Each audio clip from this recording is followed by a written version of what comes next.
Are you a mom who's concerned about breastfeeding your baby because of your large breasts? Have you been told that you won't be able to do it? Are your fears getting in the way of believing you can successfully breastfeed? I am Cindy Hartshorn, an IBCLC with a private practice in San Diego, California.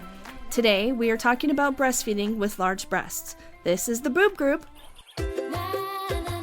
Breast milk, it does a baby good. Silly daddy, boobs are for babies. I make milk. What's your superpower? If my breastfeeding offends you, put a blanket over your head. Dairy diva. Don't be lactose intolerant. Nursing nature's own breast enhancement. Meals on heels. Whoever said there's no use crying over spilled milk never had to pump. Breast milk. All udders are inferior. Whatever your point of view, we're here to support your breastfeeding goals. We're the Boob Group, because mothers know breast. Welcome to the Boob Group, broadcasting from the Birth Education Center of San Diego. The Boob Group is your weekly, online, on-the-go support group for all things related to breastfeeding. I'm your host, Leilani Wild. I'm also an IBCLC and an owner of Leilani's Lactation Doula Services. Did you know we've released more than 120 episodes to help you on your breastfeeding journey? Visit the episode guide on our website at newmommymedia.com to see the complete list. You can click on the episodes and listen through the website or download our free apps available in iTunes, Google Play, and Windows, and listen on the go. If you enjoy listening to our show, then please take the time and tell other breastfeeding mamas about it so we can help encourage them all. Now, Sunny is going to tell us more about our virtual panelist program. Hi, everybody. So if you're not here in the studio with us, there are some ways that you could participate in our conversation. I am also always posting stuff to Facebook and Twitter, so look for the Boob Group there. And I usually use the hashtag Boob Group VP, VP standing for virtual panelist. So I'll post different questions about the episodes that we're going to be recording, and I'm always looking to see what you guys have to say about it so I can incorporate that into the shows. So that's a great way to participate. Just check out our Facebook and Twitter page. Great. So we're going to introduce our panelists, and we have Courtney on the phone. Courtney? Hello. My name is Courtney Staten. I am representing Rumina Nursing Wear. It's a really great company offering some awesome solutions for mamas nursing their babies, especially for moms like me who have larger breasts. I'm also a professional photographer specializing in newborn and breastfeeding photography. I'm 29 and live in Kansas City, Missouri. My sweet kids are two little boys. I have a almost 5-year-old Eli, and I'm also nursing a 1-year-old Everett. And if you hear him today, he's squeaking along with us. Awesome. Thank you. And we have Jenna. Hi, my name's Jenna Conklin. I'm 36 years old. I'm a stay-at-home mom. I have a son who's 3.5 years old, and I have a 2.5-month-old daughter who's in the studio with us as well. Great. Thank you. And Ruth. Hi, my name is Ruth. I am 32 years old, and I'm a nurse. Currently, though, I'm not working. I don't plan to go back to work till January. Yay! I have 2 identical twin girls, and they're 10 and a half weeks today. Yay. Yay.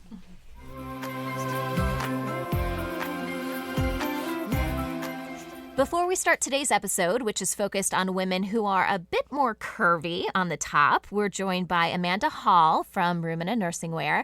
And Rumina has just announced the winner of their full-figure bra ambassador and model search. And Courtney, who you just met, is a panelist on our show today. She is their new ambassador. So, Amanda, thanks so much for being on the Boob Group. And, you know, I love that you're focusing more on full-figured women. What prompted this search for Rumina?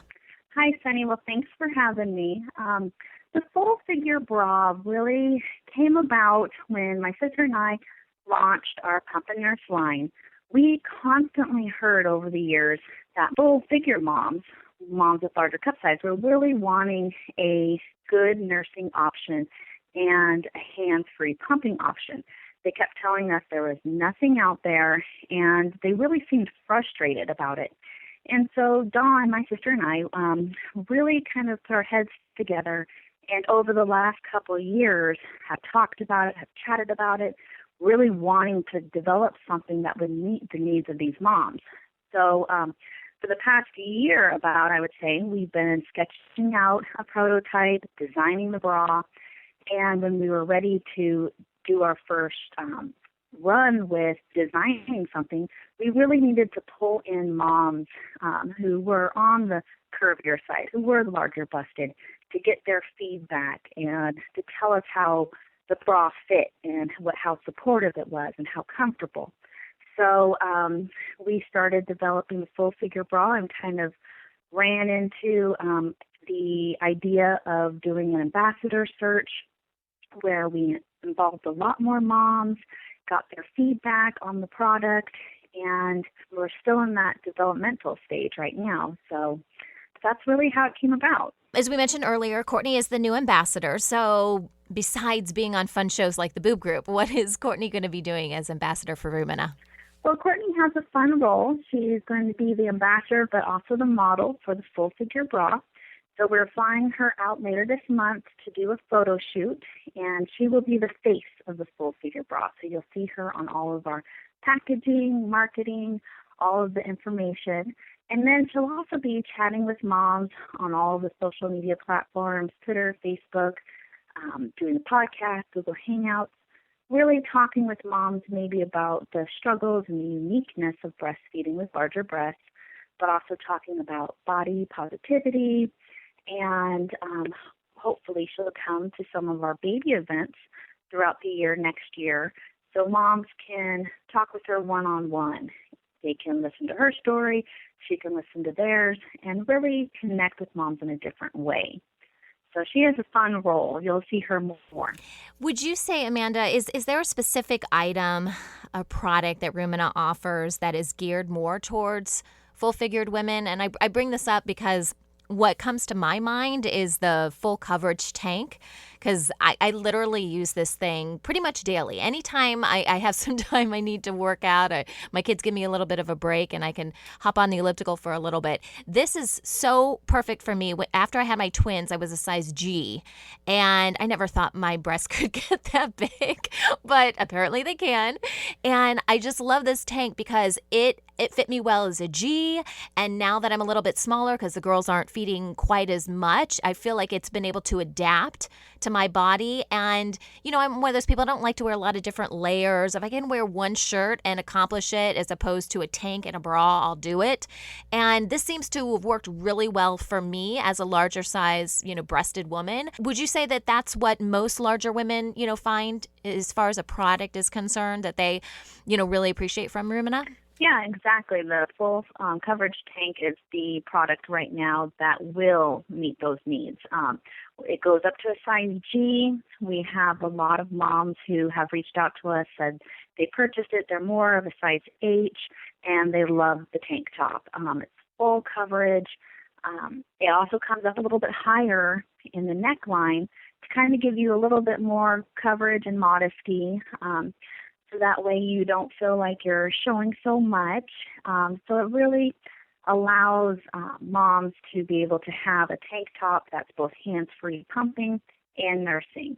We're hoping that we can also fill that void for a bra with our full figure bra. We're hoping to increase the band size of the bra, though. Right now the full coverage tank goes up to a 40.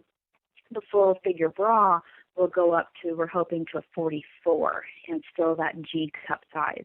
So we're hoping to be able to meet the needs of a lot more moms out there with the bra. So. Absolutely. Amanda, thanks so much for being part of our show today. And we're excited to talk to Courtney today. So that should be a lot of fun. Thank you. Have fun.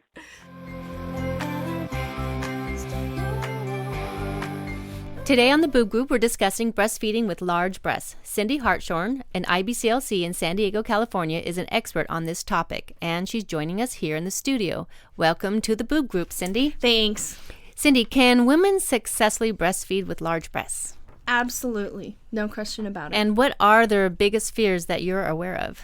The number one concern every single person asks me is, am I going to suffocate my baby? Mm-hmm. Yeah. Well, we know that has happened, right? We have heard some stories, so it's not like it doesn't happen. I have never heard of a baby suffocating by being breastfed. Well, not by being breastfed, but because of the large breast. If a woman falls asleep and the baby's in the wrong place on the couch, and yeah. Well, actually, I was just reading something about it on SIDS recently, just this morning. Yeah, and they were talking about how the concerns of a mom cradling her baby, and when a new mom is breastfeeding, she tends to lean forward also.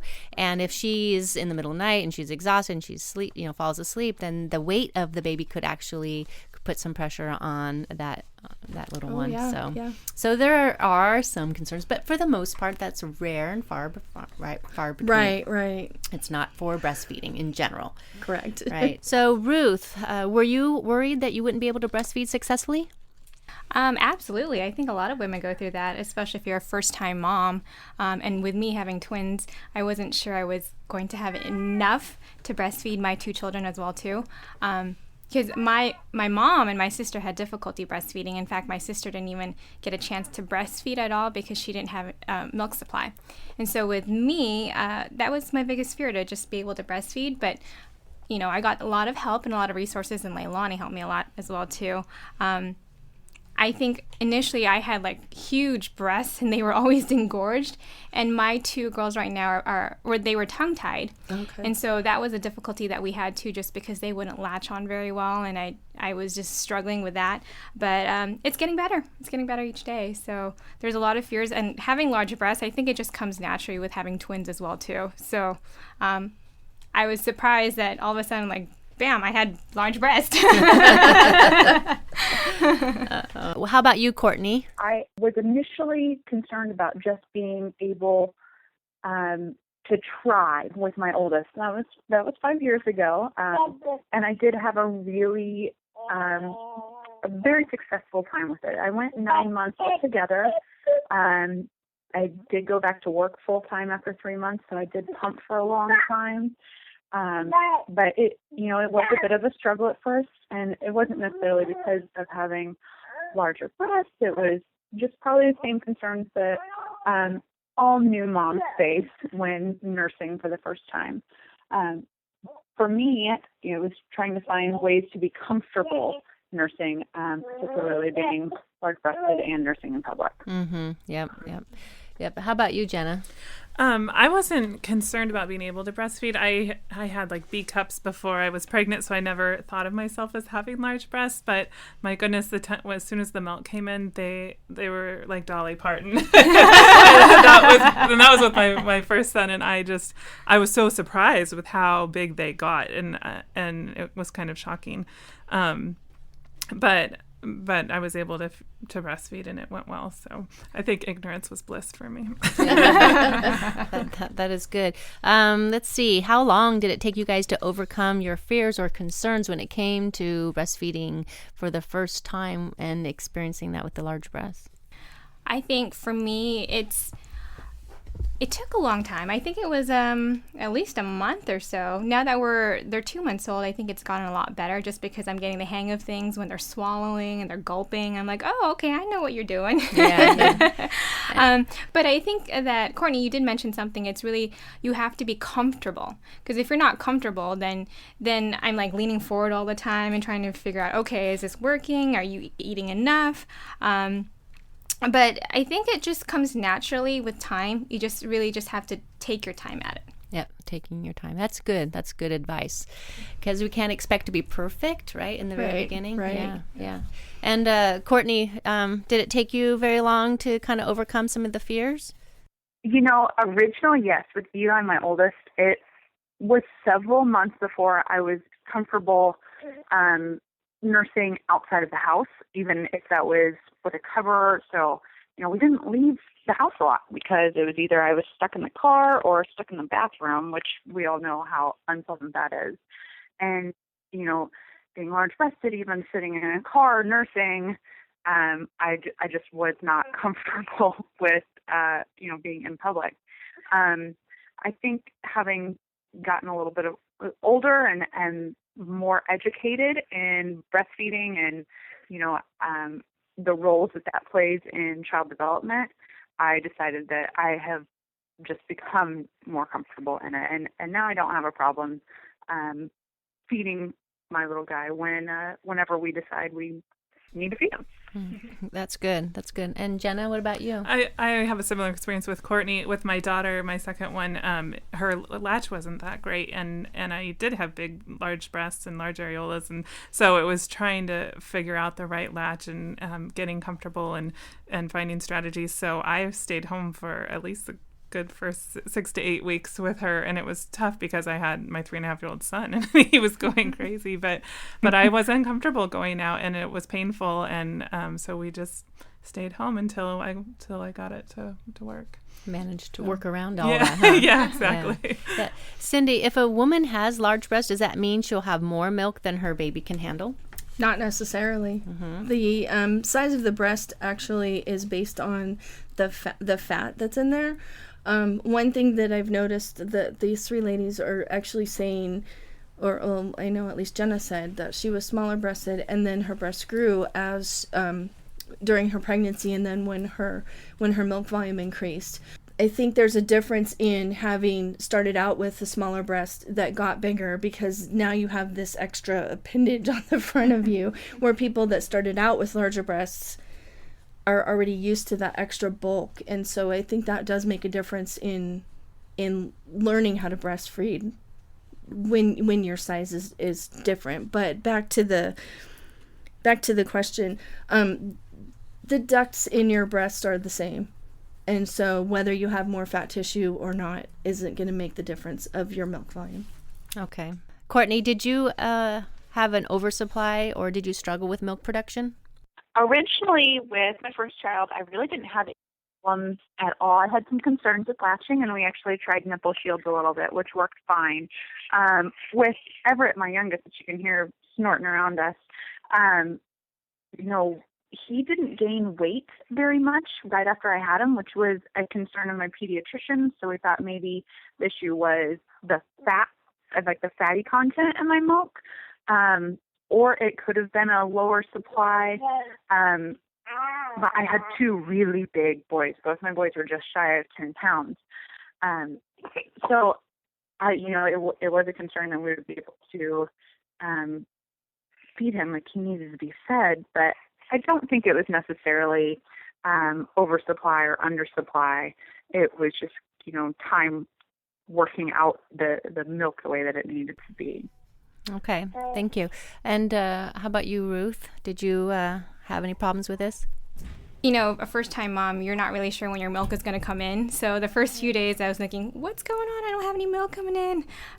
But it finally came probably on the 4th or 5th day that I finally got my milk supply, which apparently is normal. So, but then I started to have a lot of milk production, and my babies weren't swallowing or sucking very well. And so it kept coming, and I kept getting engorged and having a lot of pain, actually. So I was pumping, and I had so much milk supply. But finally, when they were able to latch, it got a lot better. But I still think that there was some issues with just not eating very well. So I was getting concerned, because then my milk supply was actually going down a little bit. So I called Leilani again, and I'm like, I think I don't have enough milk supply. And she told me some tricks, but when we did a consultation, apparently I did actually have enough. So I think I have more than abundance of milk for my little babies. Yes, you do. Yeah, and how about you, Jenna? I had an oversupply with both my children. With my son, I did a lot of pumping because I would overfeed him, and then he would have these waterfall throw-ups. And then with my daughter, I was like, well, I wanted to control it a little more. I didn't want that much milk, so I was trying not to pump, but then I would get engorged, and it could be painful. So then Leilani did help me just with expressing just a little bit, and I needed to express so that it wouldn't be so hard. It was really difficult for her to latch on when my breast was that hard and that engorged. So I needed to express enough to the point where it would be soft enough where she could latch on and be comfortable. But yeah, I would spray milk all over their faces because I had a fast letdown as well. And with my son, I was able to donate milk to a milk bank because I had pumped so much and just froze it all. So, oh, that's great. Yeah. When we come back, we'll discuss how we can be successful at breastfeeding with large breasts and what to be aware of. We will be right back.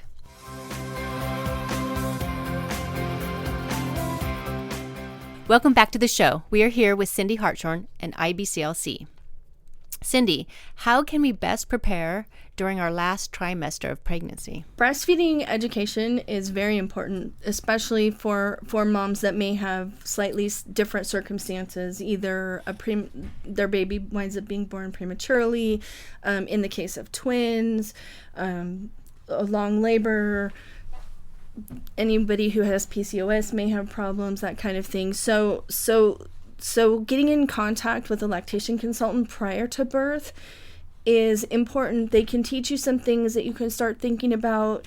They can point you to some educational resources, videos, books, that kind of thing. Talk to friends that have breastfed, because support from the very beginning prior to delivery is very important along the way. Mm-hmm. I agree. And I think even if they showed up at maybe a breastfeeding support group. Oh, absolutely, yeah. There are a few here in San Diego that have done really well helping people. Yeah, it's great. Once the baby is born, what positions are recommended so they can get the best latch? Ultimately, the best position is whatever works for the mother and the baby. Nice. That's what it comes down to. There's standard positions that lactation consultants like to counsel with. Football hold is a great one for larger breasted women, because the baby's then not quite maybe as if you look at them, you don't think they're being suffocated. I can tell you right now, a baby will not suck and nurse if they can't breathe.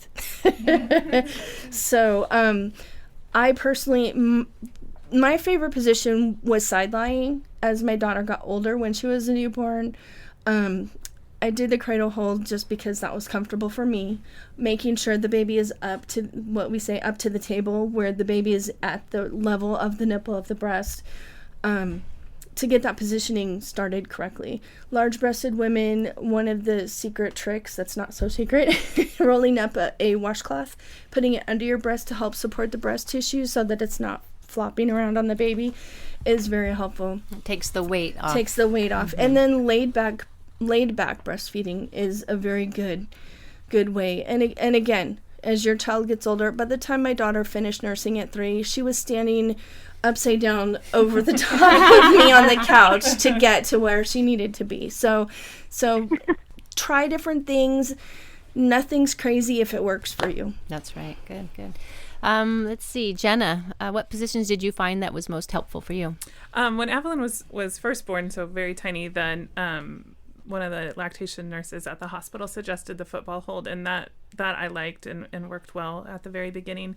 And I think just the big aha moment for me was not bringing my breast to her mouth, bringing her mouth to the nipple, and I still have to remind myself sometimes, and also getting my nipple to her nose, and then trying to get her to latch properly that way. So just some little tweaks in what I was doing really helped me. But I'm most comfortable with the cradle hold. It's just comfortable for me, and that's what works. And Ruth, how about you? What worked for you? I think initially I did the cradle hold because that's what I've seen and I'm used to. And so I did that for a very long time. But then more recently, we've been doing the football hold, and it's great, especially if you're doing tandem nursing. Are you tandem nursing then? I am most of the time now. Just because it saves so much more time. I get more sleep. But when I do them individually, I still do the cradle hold. Just because for me, I just think that I can just see my baby a little bit more, and I just get to snuggle with her and that one-on-one time. But when they're tandem nursing, I definitely just do the football hold. Yeah, that works. Mm-hmm. And Courtney, how about you? I also really love football holds with little squishy newborns, just because it was a lot more comfortable to me. As far as being able to bring the baby to the breast, like you had mentioned. Now we do a cradle hold, but I like to call it a little bit of a modified cradle hold because, like was just mentioned, we're talking about, kids standing up, upside down, sideways. Nursing a toddler is definitely a whole new world for me. So as long as I'm not getting kicked in the face at this point, I'm pretty happy. It's enough when they're sleeping with you, right? Exactly. Yeah. I will say that for me, especially when I had Eli, my first, learning the side lying was a lifesaver to me because I had gone back to work and was having to get up early to go to work in the mornings, and to just be able to, even if it was just cat napping or co-sleeping, being able to close my eyes for a few minutes was a really nice feeling. So I still, now with Everett, if I just want to lay down a little bit, then I can sometimes get him to lay down and nurse himself to sleep that way too. Well, that's good. I know that a lot of moms, right, Cindy, find that the sidelining is good for large breasts. Absolutely. Mm-hmm. Yeah, that saved a lot of headache and hassle and juggling. For me, it didn't work as easily up until about 8 weeks when the babies get a little bigger. When they're cute and gushy, like someone said, it's easier to use a hard pillow and just get them right up there. But as they mold to you and you get into a comfortable pattern, and the babies are self-latching. Mm-hmm. Exactly, yeah. And so it's comfortable, especially for, when you're breastfeeding for either a long time year-wise or even a long time session-wise. Mm-hmm. It's more comfortable if you've had a cesarean birth, then the baby's not laying on your stomach, or you don't have to hold your breast up and try and make sure you're not letting the baby's head fall, and it's a lot less juggling when you've got gravity kind of in your favor. Yeah. One of the things that comes to my mind too is on sideline when I was doing it, not that I had large breasts, but the fact that I could, is learning how to use without switching over to the other side. Absolutely. Rotating, what I mean is just rotating your hip a little bit further over so you can give them both breasts and without having to actually flip to turning to the other direction. Does that make sense? Yes, that was also nice, in the evening when I wanted to watch TV. Right. The mommy needed time, and so with having larger breasts myself, it just kind of the one on the bottom kind of propped up the one on the top. Mm-hmm. If that makes sense. Yep, it does. Sorry, everybody, picture. Yep. a nice visual, right? Yeah. How about you guys? Have you tried the sideline? I have. I liked it, but sometimes it's difficult when you have one baby, then you have to feed the next baby, because I really want to just sleep with one, and then I have to just switch over to the next one. So having both babies on each side would be a little too difficult for me. We should create like this little shelf, right? That the baby one can lay underneath it, and the other one can lay on top, and then you can feed them both at the same time. That. Just come rotate around. Oh. Okay, let's see. Cindy, what other areas of concern are there? Someone mentioned breastfeeding in public. I think that is such a personal choice. I chose to never breastfeed in the car. I said, if my baby's hungry, we're eating wherever we need to be. With larger breasts, it can either be a lot easier or it can be a lot more difficult. Just depends again on the person. For me, being able to raise my shirt just enough for my baby to latch and then tuck the shirt around, you would never know I was breastfeeding unless you were up in her business. Up close and personal. Right. Some mothers are more comfortable with the cover over them. Sometimes that draws more attention. If you're fluffing the cover and trying to get under there to get the baby in and get your bra unhooked and everything, so that breastfeeding in public is a concern, I think, for everybody, not just larger breasted women. Another concern, again, is am I going to suffocate my baby? Mm-hmm. When I counsel moms, I say you can push your breast tissue aside so that you can still see their nose, but if they can't breathe, they're going to unlatch and turn their head. So you may be latching more, but as the baby gets older and you get more comfortable, it becomes second nature, and you don't have to worry about that kind of thing. You learn that mother's intuition that everything's going to be fine, and they just latch and go, and then they're done and they're off. Good. Have you guys experienced any kinds of difficulties with the large breast, Jenna? I think the engorgement part was the biggest difficulty, and when my breast was rock solid, and then when you have a screaming baby, it's just that mental struggle. Do I try to do it, and I know it's not going to be very, work out very well, or I might be spraying her face, or do I go hand express or pump, and she's just going to have to sit and cry for a little bit. So I feel like I'm always trying to figure out, weigh the pros and cons, and which is the better way to go. From situation to situation. Yeah, and with my son, he had those waterfall throw-ups, so I knew in the morning when I woke up, that was when I was most engorged, and so if he woke up first and was screaming, well, if I feed him, he's just going to go throw up, so I really needed to pump some out, but then it was just so hard to be setting up my pump and get it started and wait 5 minutes, and what do I do with him while he's screaming, and it's hard to hold a baby and pump at the same time, so that was my biggest struggle that I found. Yeah. And Ruth, what about you? Well, I think that I was the same thing as you, Jenna, because I didn't actually have large breasts before pregnancy. It was just during pregnancy, and then when I had the babies, it just got even bigger. But engorgement was really the biggest problem that I had too.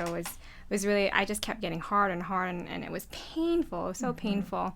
But as time goes, it gets a lot better. I initially was very afraid that I would suffocate the baby, and I would hold my tissue and push it down just to make sure they were breathing okay. And I think a lot of mothers do that, but I guess with time I just stopped doing that because my hand was hurting a lot just holding it there in one position. So I got over it. Juggle with both of them, trying to hold them and push the tissue, and you need extra arms, right? Yeah. How about you, Courtney? My biggest concerns, I actually have something called ancillary breast tissue, and as I have gotten bigger breasts, this is something that has happened more, and I basically have extra boobs in my armpits, and I know it sounds crazy, but it's true, and it was awful when my milk first came in because it got so engorged, and basically your armpits are just giant puffy boobs under your armpits. And it was extremely painful, and having to overcome that and finding nursing wear that would fit and be comfortable was a huge struggle for me. Having larger breasts, you can't just go into Target and buy a nursing bra that's going to fit. So finding the right product. Rumina really has some good products, especially now as they're coming out with the full figure line that help with that. But after I've kind of gotten over the engorgement of the ancillary tissue, nursing in public was a big struggle for me. I baby wear, and it was really, really hard to be able to get my breast out enough to be able to feed my baby without it looking like my breast is sitting on top of its head. Kind of finding wraps or the right carriers that I was able to feed him, or just saying forget it and being able to get him out and being comfortable with myself enough to feed my baby in public. Thank you so much, Cindy, and the panelists for sharing your knowledge and experience with us about breastfeeding with large breasts. And for our Boob Group Club members, our conversation will continue after the end of this show, as Cindy will give us some tips on how we can have a better breastfeeding experience in public. For more information about our Boob Group Club, please visit our website at newmommymedia.com.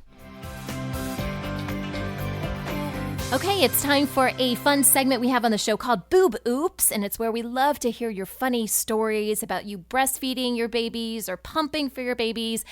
And let's just say things don't exactly go the way you thought they were going to go in your head. Something happens, usually something embarrassing. This story comes from Stephanie, and she wrote this on our Facebook page. She said, "The first time I nursed in a baby carrier, we were at a restaurant. I was so happy that it was working. Baby was eating, I was eating. When I got home that night, I had a huge hickey on my breast. Seems the baby wasn't latched at all. And here we were, just plugging away at it through most of my meal." Whoops, haha. Stephanie, that's so hard too, because a lot of times I know when I'm out in public, if I think my baby is latched, I just kind of let it go because, you don't want to fiddle around with it too much. You feel like everyone's watching you and whatever. So I totally get it. I would have been that person too that would have just like let it go. And then, you get home and you're like, oh, nice hickey, right? So Stephanie, thanks so much for sending this in to us. We really appreciate it. If you have a funny boob oops, we would love to hear it.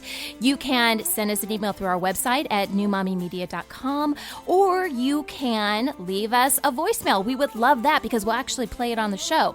All you have to do is call 619-866-4775 and leave us a message. That wraps up our show for today. We appreciate you listening to the Boob Group. Don't forget to check out our sister show, Preggy Pals for expecting parents, Parent Savers for moms and dads with infants and toddlers, and Twin Talks for parents with multiples. Thanks for listening to the Boob Group, your judgment-free breastfeeding resource. This has been a New Mommy Media production. The information and material contained in this episode are presented for educational purposes only. Statements and opinions expressed in this episode are not necessarily those of New Mommy Media and should not be considered facts. While such information and materials are believed to be accurate, it is not intended to replace or substitute for professional medical advice or care, and should not be used for diagnosing or treating healthcare problem or disease or prescribing any medication. If you have questions or concerns regarding your physical or mental health or the health of your baby, please seek assistance from a qualified healthcare provider. New Mommy Media is expanding our lineup of shows for new and expecting parents. If you have an idea for a new series, or if you're a business or organization interested in joining our network of shows through a co-branded podcast, visit newmommymedia.com. Hey mamas, don't forget to check out Mighty Moms. It's our online community built for new moms just like you.